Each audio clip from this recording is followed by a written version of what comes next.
আসসালামু আলাইকুম। আরবি শপিংয়ের জন্য আমাদেরকে আলাদাভাবে ব্যাগ পারচেস করতে হয়, এটা নতুন কোনো তথ্য না। তবে এই ব্যাগ পারচেসের ক্ষেত্রে যে টাকাটা দিতে হয় সেই টাকাটা কি কাজে লাগে সেটার একটা স্টেটমেন্ট দিয়েছে ব্র্যাকের নির্বাহী পরিচালক। আরঙের ব্যাগের টাকা যায় গাছ লাগাতে, দুর্ব্যবহার ঠিক না আসিফ সালে। তিনি জানিয়েছেন যে মূল্য নেওয়া হয় তার যৌক্তিক কারণ রয়েছে। দৃষ্টি দিতে চাই সেই যৌক্তিক কারণের দিকে।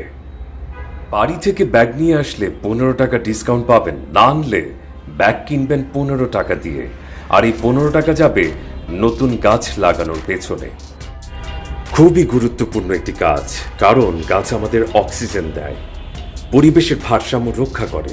কিন্তু সালে সাহেব, এই যে আপনি 15 টাকা করে নিচ্ছেন, এখানে কনজিউমারদের কাছ থেকেই তো নিচ্ছেন, তাদের কি অনুমতির প্রয়োজন আছে বলে আপনি মনে করেন?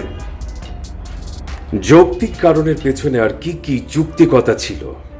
পুরনো জিনিস রিইউজকে উৎসাহিত করা ও নতুন ব্যাগ ব্যবহার নিরুৎসাহিত করার জন্য এই ব্যবস্থা।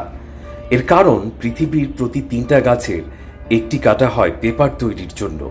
প্রতি বছর 3 বিলিয়ন গাছ কাটা পড়ে পৃথিবীতে এই কারণে। পরিবেশের জন্য বড় বড় কথা বলবো, এই শহরে নিঃশ্বাস নিতে পারছি না বলে হাহুতাশ করব। আর এই গাছ আপনি কোথায় লাগাচ্ছেন?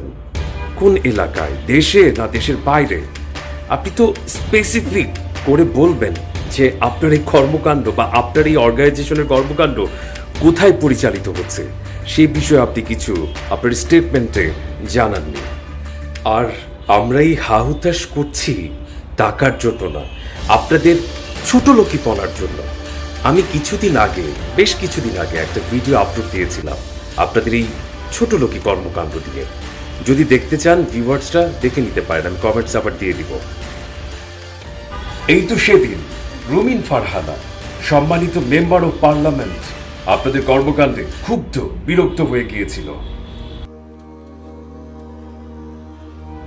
কিন্তু এই সিম্পল জিনিসটা বোঝার চেষ্টা করব না, বা এই সামান্য অভ্যেস পরিবর্তনটা করতে চাইব না।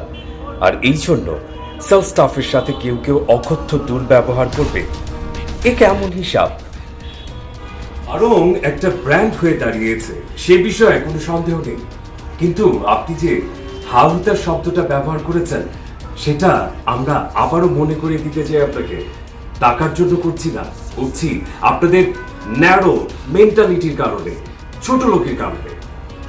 জানাতে পারেন আপনাদের মন্তব্য কমেন্টসে। অপেক্ষায় রইলাম। ভালো থাকবেন, ভালো রাখবেন আপনার পরিবারকে। আল্লাহ হাফেজ।